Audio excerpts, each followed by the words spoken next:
in microfinance. Come on. And adwana kaw thuolo matin nikech osiepna orero ne japuonj.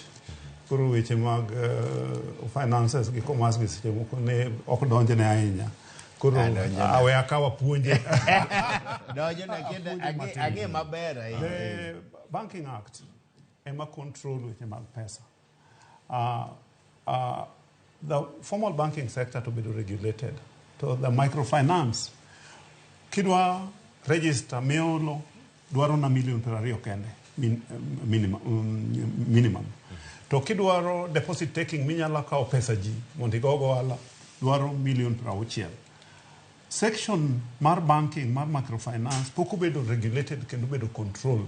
An gima na akwayo nikech kae minwang'o ka central bank mowinjo regulate interest rate ohala mowinjo kiolo pesa. Section 44 mar the Banking Act. To mar microfinance ok obedo regulated.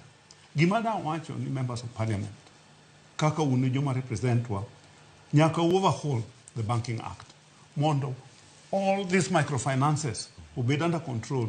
Actually oken kata ni makosa mar Dr. Thuge, who's a good friend of mine.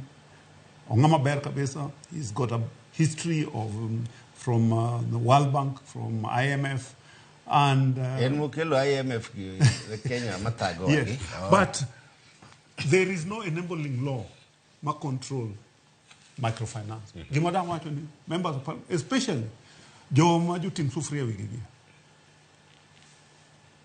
Mondo konjo piny. Ingeni mana wach maracha nyalo luongo ni jotung sufria. To wan wakelo democracy. Sufria no emomiyo wakelo be emomiyo nyalo wuoyo ka. Ingeni diere moro ne ok onyal kata biro wuoyo ka piny ne diny ne marach. Kata ka ne ok onyal biro wuoyo. Ne ok onyal kata chiedho. Koro kwasekelo ne democracy to luongo wan joting sufria. Ta adwa wacho ni wacho ni small banks. Ema central bank regulates. Koro kutiyo gima dwana wacho ni ginene jadungu rero.